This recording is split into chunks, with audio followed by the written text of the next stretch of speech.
Welcome to the first match of the 31st Current Arena season, and I'm a little bit late with my videos, apologies. Had a lot of work to do, and also private life was quite busy, so I recorded all my battles, or most of them I believe, but I didn't really have the time to make the videos, so it's a little bit late, so sorry about that. But anyway, first match, playing against Deus Ad Astra. I think they were from the Shadowland Collective, one of the smaller guilds I believe. And we're quite an efficiency player as far as what I could tell. And they also set an interesting defense, so getting right into it, I won't spoil any results beforehand. So starting with the first match, or like the first battle, which is kind of a classic, so to say.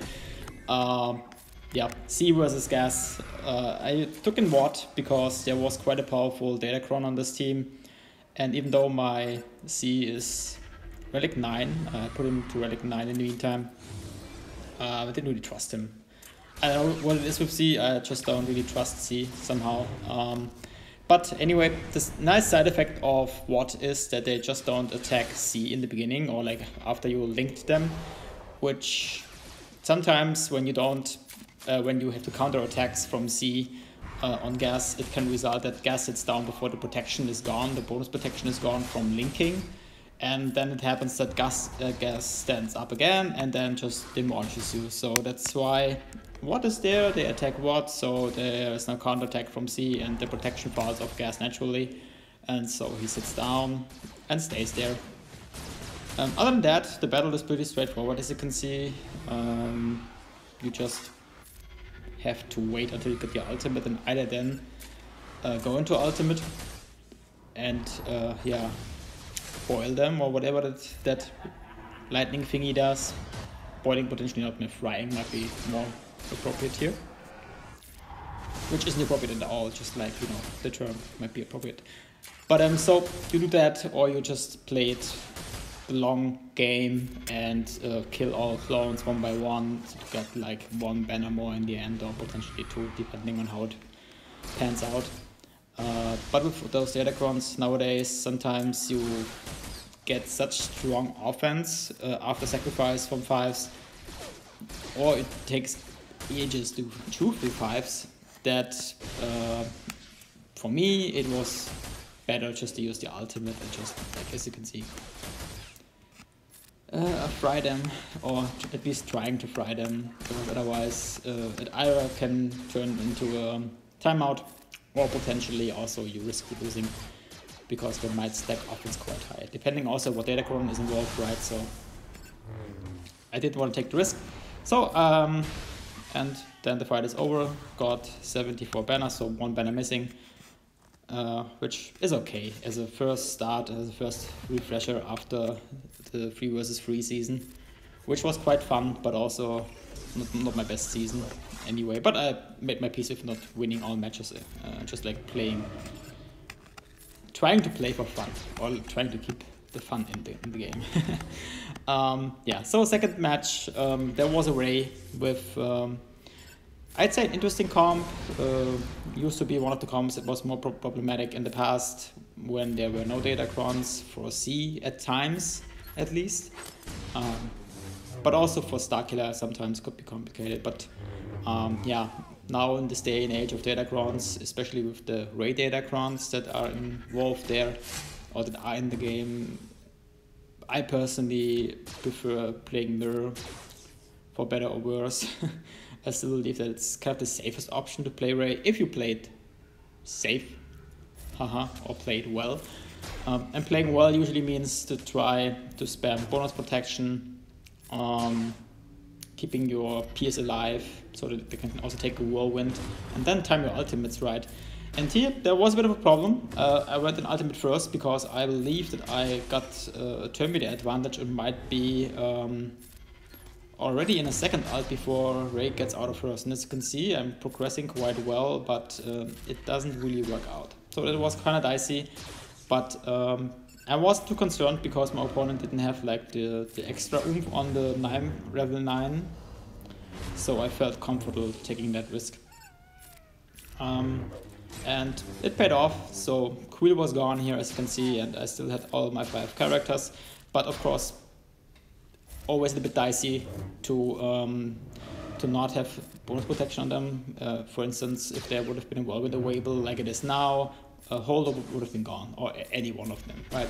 So I tried my ultimate this time so that I could also yeet out the rest of the bunch except Ray. And in that sense, the risk I was taking in the beginning paid off. So now I have cut the same situation. I have to wait for my ultimate, she's in hers. But it's the problem that I gained quite some turn meters, so the ultimate will hit harder than the first ultimate. So that I was aware of that, so I tried to get a little bit more bonus protection. Ideally, you also get like Render of Healing or any heal move, and potentially also, if available, just pass the turn from Finn to Ray, so that she again can do the bonus protection. But I couldn't do that, so, and that's why I lost Poe here. Poor Poe. But after that, the battle is pretty much over because she is far away from my ultimate, I'm in mine, and so there is no way she can revive that because I have the extra offense. In terms of modding, I didn't really remod Ray, but I guess stacking health on her might be very beneficial these days. If you have the extra offense Datacron, then just the health helps to keep your team alive longer. Then there was a team which I haven't seen on defense in a while, which is CLS, and I stepped away from taking Aiden on defense because it's just too easy to kill her with Wampa or Radus or whatever, which is pretty much a hard counter to her. So I thought I'd take her on offense, especially after the results I got in 3 vs 3, where she really chewed through any CLS team, no matter the Datacron, no matter how strong they were. And as you can see, I'm using quite an, I would say offensive variation of Aiden with Death Trooper, Range Trooper, Stormtrooper, and Snow Trooper. It's a bit dicey here, but because I played it poorly in some bits of the match, but it was also a very strong team. So I lost Death Trooper unfortunately, but usually not a big issue. And I have to say that I didn't change my modding for Aiden before GAC lock, which I changed now. So now she's running on offense. And for the next bit or the next week, I even took her to Relic 9. I had some materials over, so after I put the Relic 9 on Radus, I had some saved up, and after I've seen that there is no Relic 9 requirement as of now for Jabba, I felt like, oh, why not putting someone to Relic 9, and while tanks are potentially better, I felt like she deserves it. And it's quite fascinating how much damage she does now. Anyway, going to Malgus. As you can see, it's the version with Talon. And so I wanted to try if the counter of a Bounty Hunter still works, because you feed quite some Terminator to this team when you hit Malgus. And you have to hit Malgus to dispel his taunt in the beginning. And the way it works is you give the 25% TM Datacron from the second set, I believe it is, to your team. This makes Bando and Grief faster than the rest of the bunch. I think Grief was in the 500s or so, close to them. It's quite fast anyway for me, and so with the extra TM it was quite impressive. And that's how you outspeed this team, but then you have to dance around a little bit. You have to be careful to not put the, one of the Sith under like 50% health, I believe, otherwise you get feared. And so you have to dance, and I didn't really get it right, as you've seen. But at least I could snipe out our friend Malgus. But after that, I didn't really, had the opportunity to take out the rest of the team. I think when Seal made a video on this, one big part or big key to his success was that he was able to take out Darth Revan quite fast, because I think he has I don't know if it's Relic 9 or Relic 8 aura with quite a heavy offense modding, and I don't have that. For me, I have her in potency for stun, which is not really helpful here, of course, but it just generally makes him more flexible for the users. So unfortunately couldn't finish that with the Bounty Hunters, but it was quite okay to snipe out Malgus and at least see that you can potentially take out the team even when Talon is around. And so as a cleanup, I took in a color in solo. He can solo the Sith Empire, and now that leader is gone, I didn't really feel that there is a huge danger, especially now that the R is out, but still, like Datacrons, you have to be careful, I believe, in some cases. So not the best banners, but at least took out the team. And then we were in the back wall already. There was, as you can see, Qui-Gon Jinn team. I believe with a 25% Terminator Datacron, but I had one as well, so I think I have 3 or 4 of them now, I don't know. Other people have like 10 or 20. And so I tried to save them for some teams, and so it wasn't really a challenge for my Bad Batch to take out that team. Then there was a Datacron, and an interesting combination of JML with Armorer, which I believe the idea is that Armorer at some point gets 3 stacks and just puts them on JML plus Master's Training might make him invincible, maybe, not sure. So I didn't want to take a risk and took in JMK. So as you can see, I had quite some GLs on offense.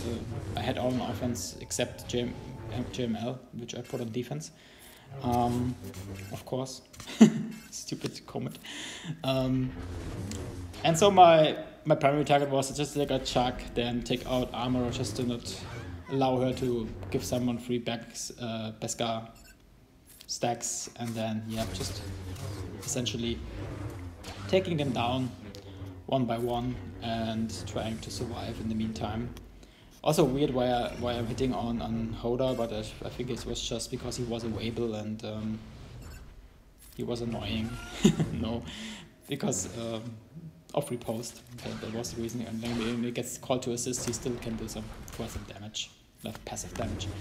And other than that, as the sides are gone, he cannot get to ultimate anymore, and so it was quite simple to finish JML off. I still believe it's one of the better GLs on defense as well. It used to be different, but now with those repost and all the benefits they get, it's quite an interesting team. Even C struggles with it, so it's quite a good defensive team. Then I believe this is already the North Wall. A team you see quite often nowadays is Stash with Vendor and Nest, or any variation of that. And so this is pretty much a standard now. I think I used it last 5 vs 5 season as well. The team that you save to take out Supreme Kylo Ren can do other things as well. Apparently you also can take out Malgus if you have a good Datacron for JKL. I have one for JKL, but I don't have what it takes. But I might try it out anyway at some point. But as you can see, JKL just hits like a truck, and that's fun to see. I also got my own JKL, which is a little bit like a passion project, like get as much offense on people as possible, and he has now the 3rd highest offense in the game, but he doesn't have an offense triangle. He has like a crit damage triangle, so I farmed quite a long time to get some good mods for that. Not proud of that, but I'm happy to see it. So it's nice, because you cannot be proud of RNG. You just get lucky, right? So then there were some TM Datacrons on this team here as well. That's why I took in Starkiller. Yeah, and felt like overkill actually now that I see it in review, but still you don't want to mess with JTR, which is still a great team if she is with the bros or even like the vets and has a good Datacron, makes it even better. So 64, 1 banner snipe, but that was okay. And then there was a battle which I sped up, which was a little bit of a risky battle, I have to say, but I was aware of that. Quite a pretty old comp, to be honest. Like, I haven't seen it in a while. It used to be one of the standard comps in Territory Wars, like 2 years ago, I don't know, or like maybe longer, maybe not so long. But it was a standard back then, but now isn't anymore. And there have been cases back in the days where I've been stupid and took troopers, and then they never got out of the Terminator train, and so Django never got out of his damage unity, and so I timed out. And there's a risk with more Mothma as well, that this can happen, but the Terminator train from Mothma is not a closed loop, and with all the new troopers that you got in the meantime, like Dark Trooper, Piet, and all these kind of people, there is a risk that it turns into a loop that is not really a loop, but it's so fast that just Django has no way of catching up. The same risk applies to when you have damage immunity on the raid teams. So, and with Mothma it's a bit different, it's because there is always like this percentage where the TM isn't granted.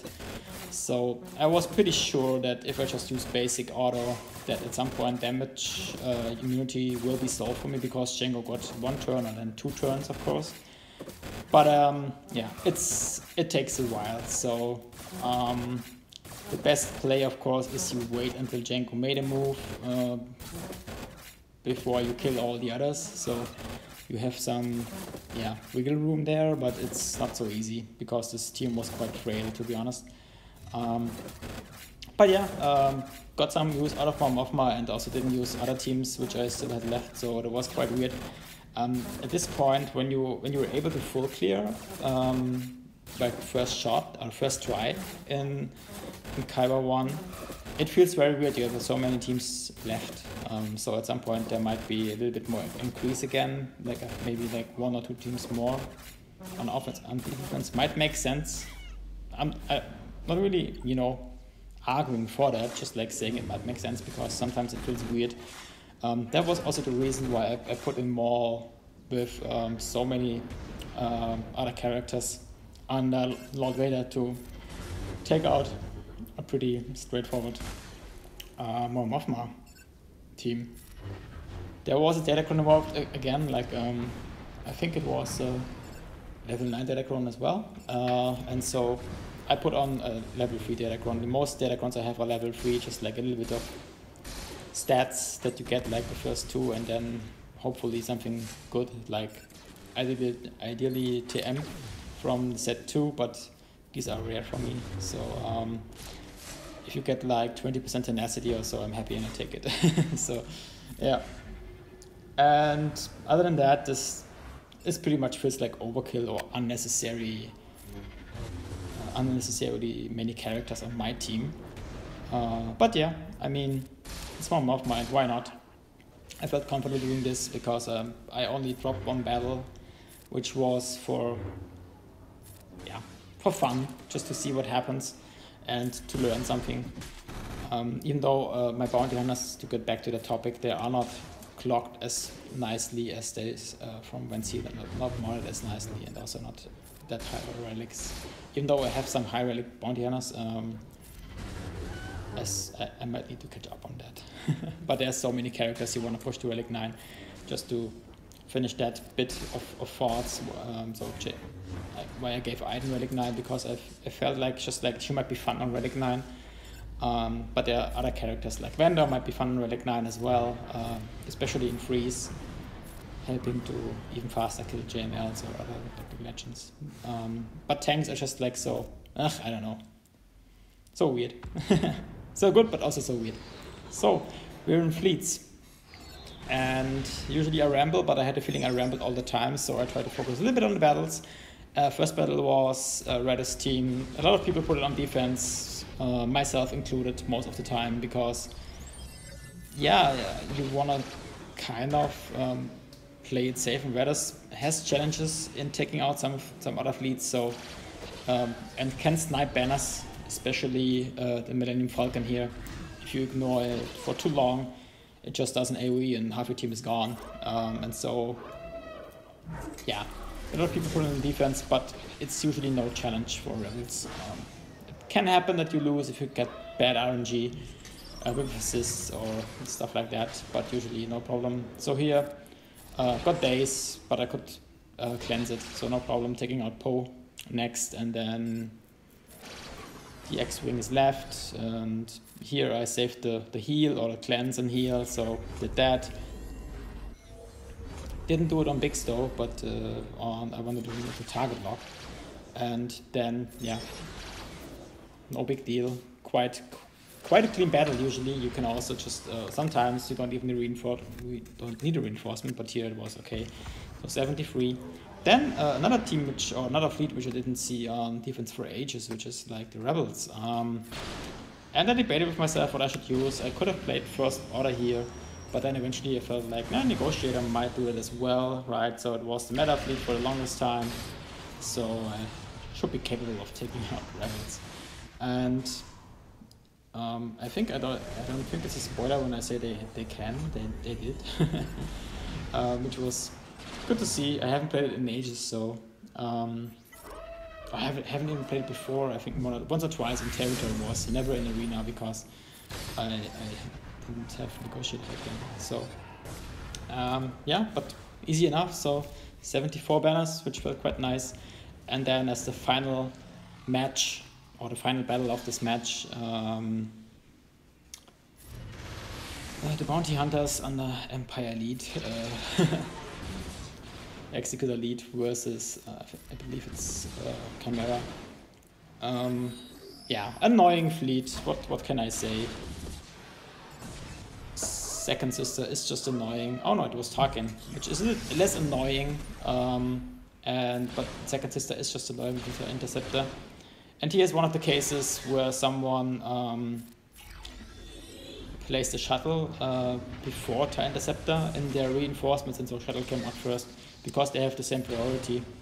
For the longest time I was like, yeah, you should not place them both reinforcement, but then I remembered, placement matters. So if you wanna make sure TIE Interceptor comes out first, place her in the first slot, and then in the second slot you place the shuttle. But again, like I said in another match, sometimes it might even be beneficial that she comes out second. Not really sure. I guess it just really depends on how the match goes down. But here, as you can see, not much of an issue. Got my ultimate, stunning her for 2 turns, only one turn. Stupid 2 turns. And yeah, so that was that. And then I got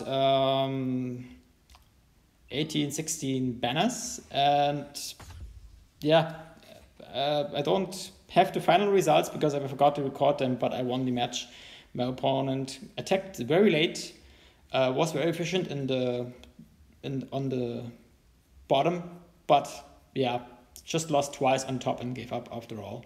So yeah, that was that. So again, sorry for the delay, and thanks for watching, and see you in the next match. Bye.